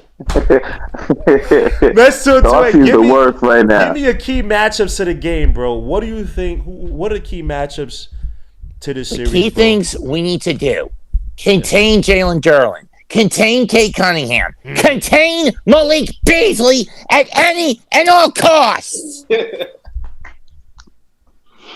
Facts. Yo, I can't stand Darcy. You're an instigator, bro. I'm gonna kill Darcy. He's an instigator, bro. Oh, I hate Darcy. He's not wrong though. But he's not wrong though. You contain Cade or frustrate him, bro. Cade, yo, they not eating. If you contain Cade, this team is not eating. If you control the boards against Jalen Duren crashing and all that stuff, bro. They again 33-11 when they win the rebounding battle. The Pistons 11-25 when they lose it or tie it up on a rebounding battle. Bro, So- it's gonna be the bright lights is gonna stop them, bro. That's how I feel. Put like this, It's not even. It's not like the lack of experience. That's it. And if, I think lack of experience hurts. yeah, but they still have an experienced coach on that bench in Bickerstaff. It doesn't matter. Remember- I say remember though, too, the Miss coach Seuss? is not on. The coach is not going to be on the floor. It's the players.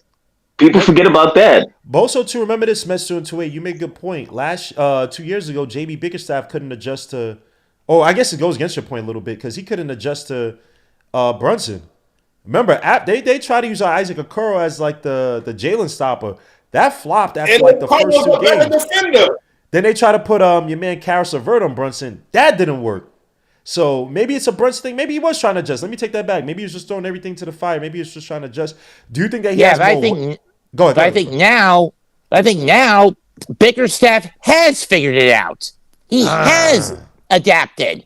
How, bro? He averaged 35. JB averaged 35 against him. But box him up into a double or triple team, or Brunson's mindset is, I got to get this shot off. It's got to be on me. He crumbles. What are you talking about, bro? Look at the whole series last year against Indiana. We went to 7.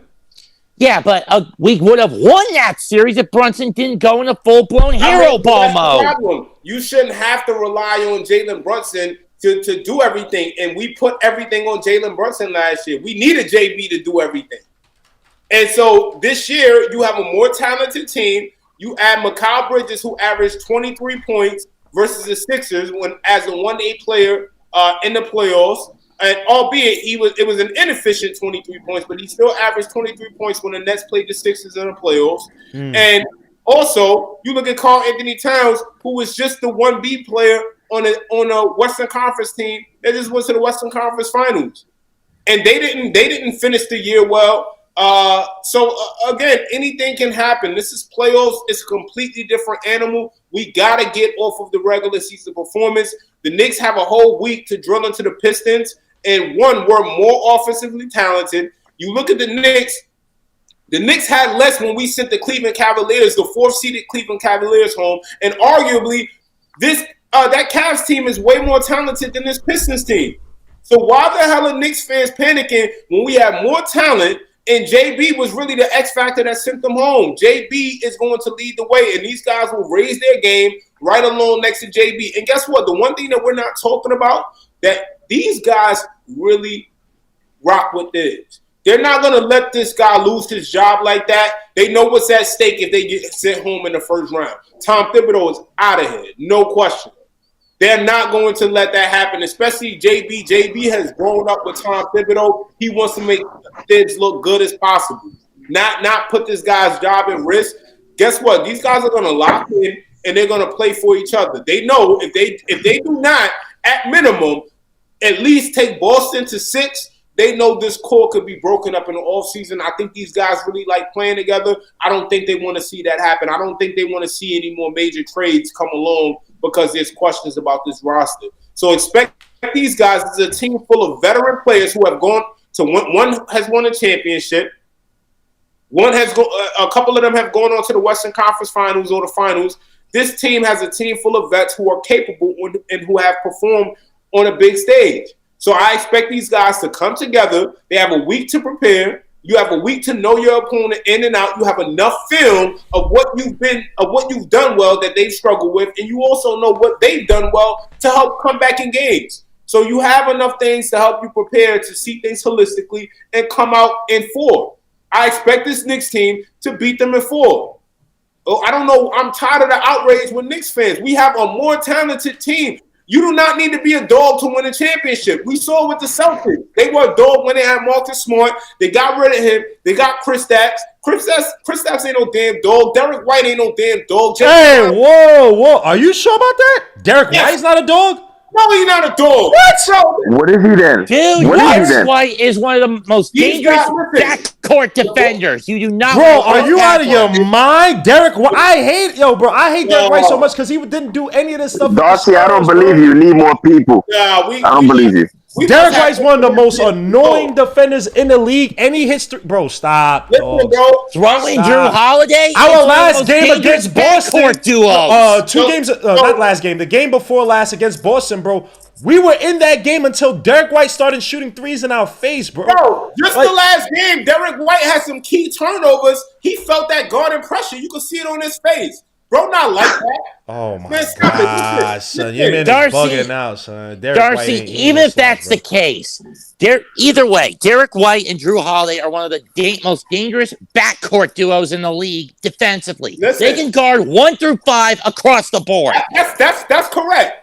That's correct, right? They're a talented team. I'm not taking away from them. My whole point is you don't need to be a dog to win a championship in this league. You need to be talented, which the Boston Celtics are, and that's why they won. They didn't win because they're dogs.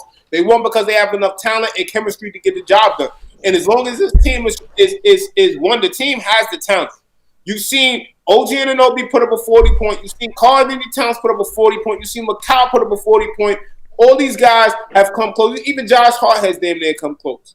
This team has the offensive capability that if they're playing well defensively and they're locked in and paying attention to detail, this team can make it out of the Eastern Conference Finals. We've seen them do more with less. The same core that sent home the Cavaliers, the Sixers are here. Jalen Brunson, Josh Hart, Deuce McBride, OG Anunoby, Mitchell Robinson. Let's not forget that these same guys are the ones who have packed up teams in the playoffs before. We have not lost in the first round with these guys here. I am not going to believe that a Pistons team that is less talented than the teams we played before are going to send us home. I'm not going to believe that by any stretch of the imagination, not even close. Stop the damn. Why not? Why not? Because hold on, the point that you just made, bro, you got to understand this. The way how the Knicks have been playing, they've been playing soft. Bro, if I'm a bully and I know I could take your lunch every day, I'm going to do it. If you don't fight back, what do you think you're going to do? You ain't going to do nothing but keep on giving me your money, bro. And the Knicks are a finesse team. They are not a gritty team. That is gone. Our defensive identity is gone. Yeah, that's what – because – oh, wait, I know where it went. Rose shipped it.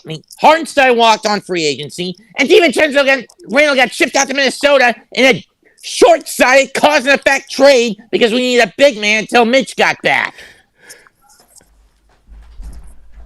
You heard that, Darcy? What? You heard that?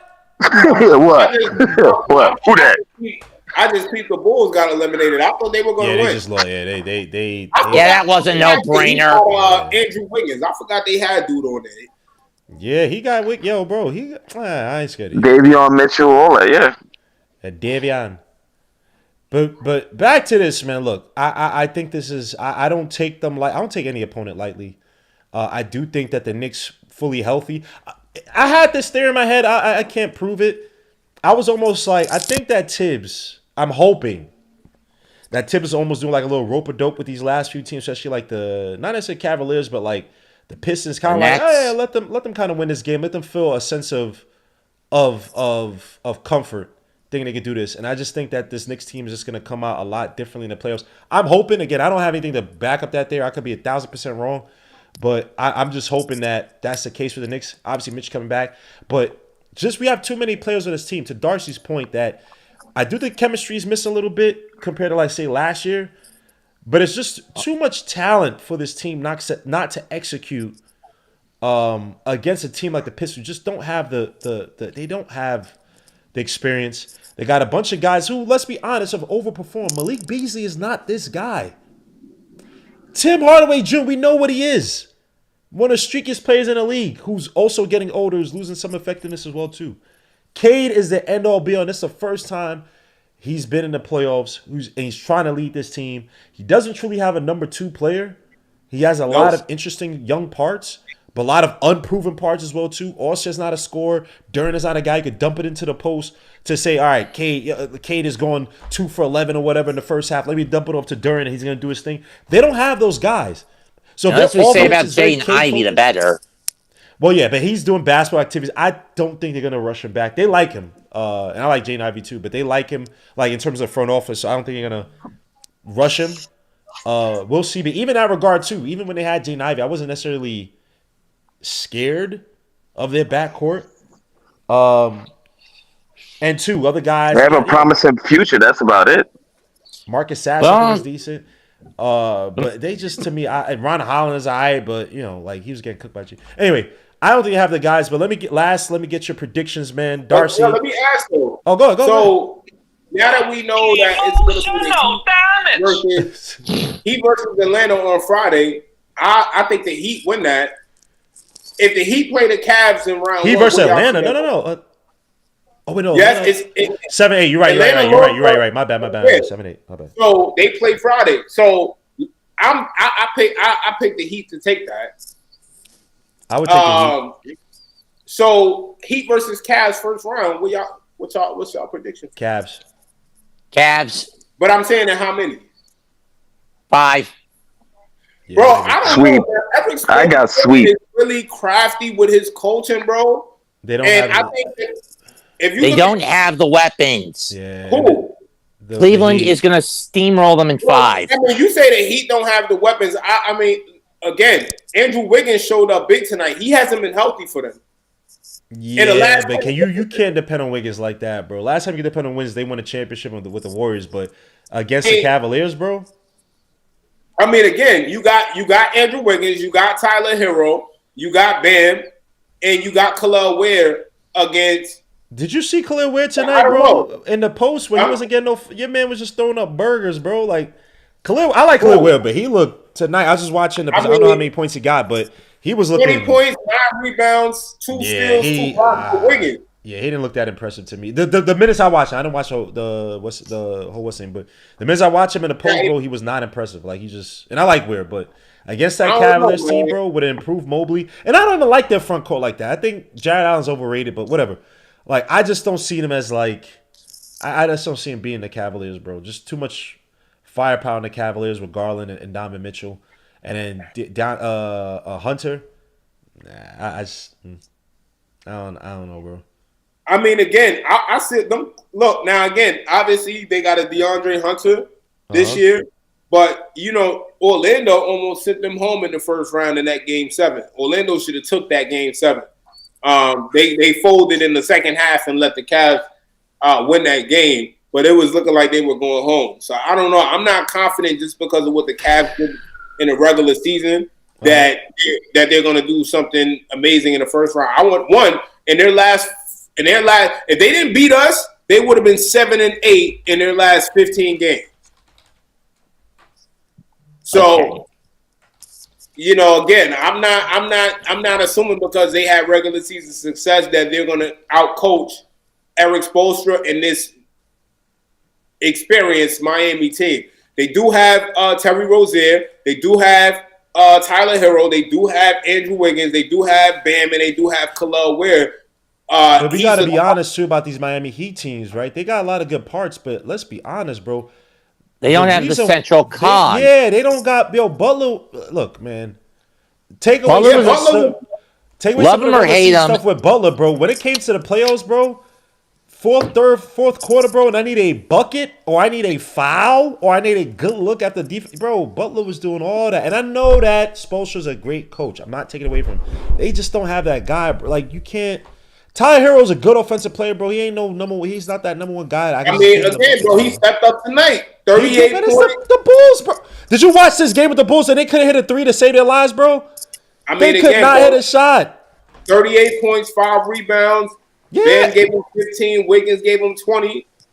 The Bulls could not hit. If the Bulls can hit a shot, bro, this might go into overtime, bro. And Rozier didn't even play tonight. I'm just going to say this for the rest of the bracket. Hawks versus Celtics, Celtics in 4. Knicks versus Pistons, Knicks in 5, 6 at worst. Bucks versus Pacers, Pacers in 6.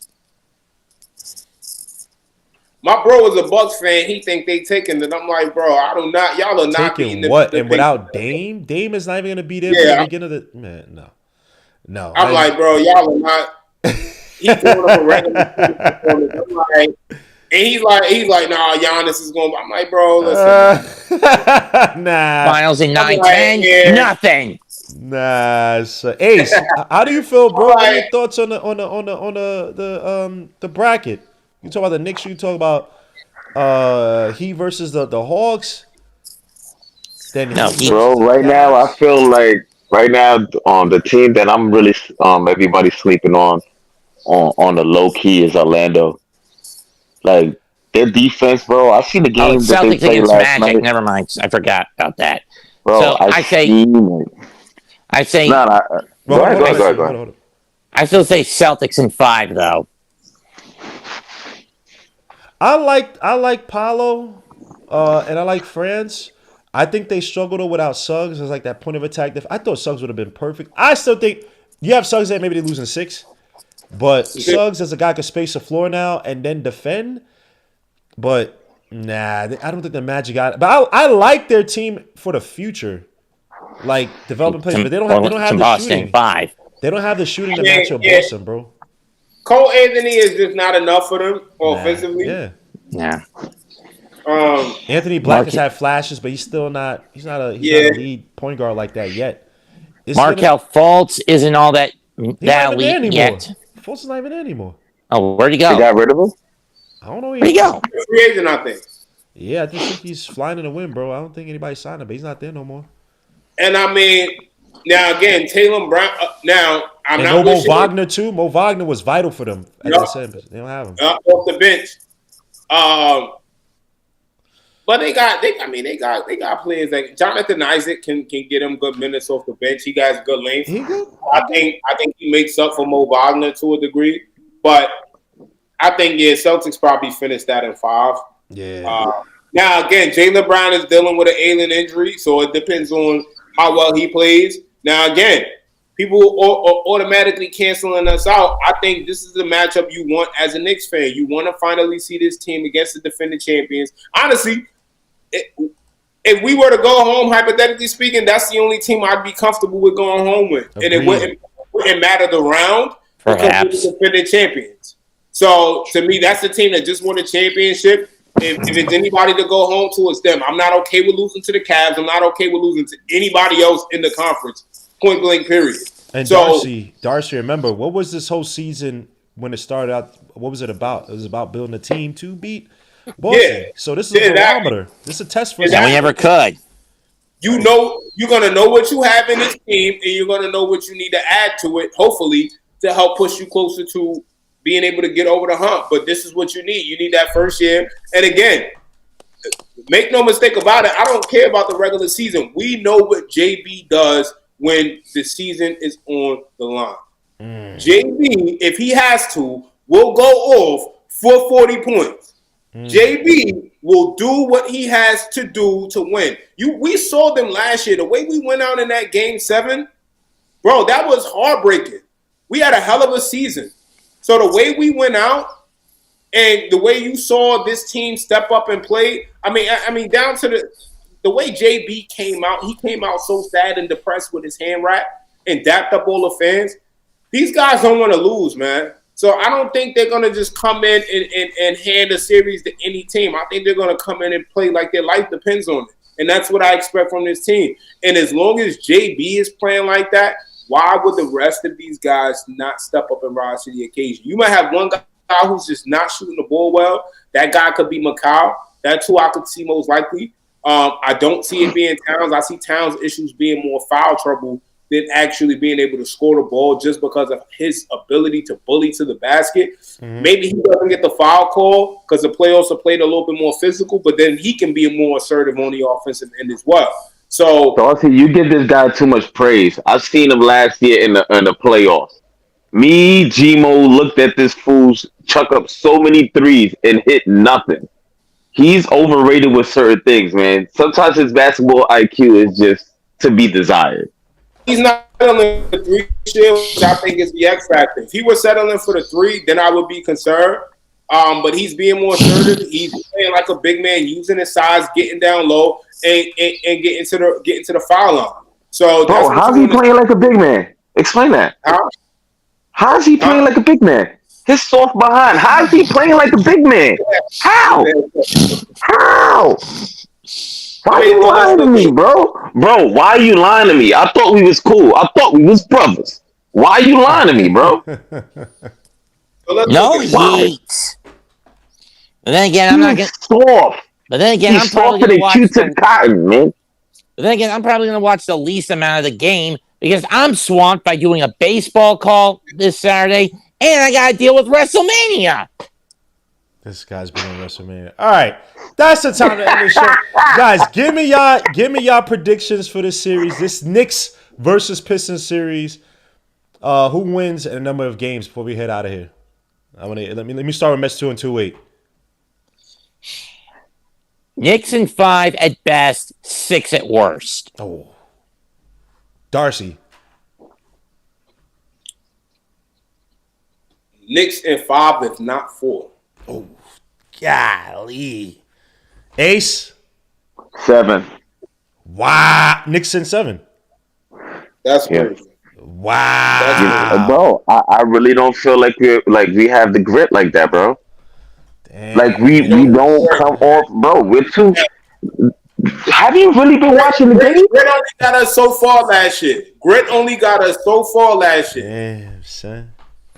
Bro, because we broke down. We broke down because we got hurt. I mean, bro, even if we didn't, bro, again, we still don't have the offensive versatility off the bench. We had Bojan and Alec Burks last year. I think this. And guess what? Hold on. Bojan was hurt. Alex Burke was still producing. Your point? Yeah, but I'm saying we still have more offensive talent. Last year, we struggled to get a bucket. The year before, we were the worst 3-point shooting team in the playoffs. So, bro, hold on. I think you forgot. Our bench was our starters. And then our starters were gone. And our bench was gone as well because Josh got hurt. Josh was what? He had look. Like he became our starter. He was hurt. And then JB breaking his hand. Bro, if we don't have anybody like JB or OG, you forgot OG got hurt as well in the Pacers game? Bro, we didn't have anybody else. Regardless of the bench, we didn't have any starters, bro. Who y'all got done. for the Kings versus Mavs? Who y'all got for the Kings versus Mavs? I got Kings. Dallas. Okay. Kings should take. I don't care if AD playing. I don't think they got it. Kings got it. Kings got it. They don't got enough. Like Sabonis is playing too. I mean, Sabonis. They got DeMar, Zach LaVine. I think it was a dumb move for Sacramento to let Fox go, though. They playing fine. He wanted to leave. Playing like like he think he's doing something tonight. Yeah, he wanted to leave, bro. He didn't want to stay there no more. Well, it was the coach thing, and then they fired a coach, and he still ends up leaving. But and it's on Sacramento court too. Yeah, it's game over. But yo, guys, I appreciate you guys, man. Mets 2-2-8, my brother Darcy, my guy Ace of Kings, man. All you guys, I appreciate you guys. Man, you guys had some excellent points tonight, man. A lot of things to think about. I have a federal holiday on Friday, which is beautiful. I don't know how the hell Good Friday is a federal, but hey, I'll take it. I don't give a bro. That sounds good. So I might do a morning stream. I'm gonna look at some more clips, and I might do something just to talk some BS before the game, and then Saturday, I'll be streaming the game again. If I get more interest, we could go out to Legends or something like that and have some post game stuff, pre and post game stuff set up. Legends loves having us, but it's just the internet stuff is just terrible. It's horse shit in the bar. People in the street, bro. It's not even a bar, bro. I have a hotspot that I bought, and then I bought the data. It was terrible last time we did it, bro. People like, you gotta use it. You gotta use a hotspot from a phone. No, it doesn't even matter, bro. Every technology that Demo has never works, bro. Yo, so I was using Ace's hotspot, phone hotspot, bro. It was. And this was after trying to use my own data, bro. It was the worst. So I was like, so bad. I was born a wrong son. I was cursed, son. Like I should not. Yo, Sims is the only one who gets away with it. Sims, Gmo, have you ever tried watching the games on the playback app? I tried it once. I need to go back. The website, playback. Yeah. Yeah, I need to go back. But it's not gonna help my internet stuff. But I need to go back to that because I've seen more and more people use a playback.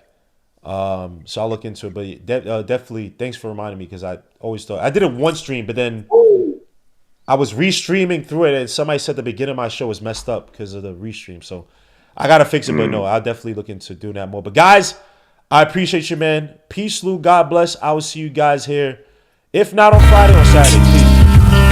All right,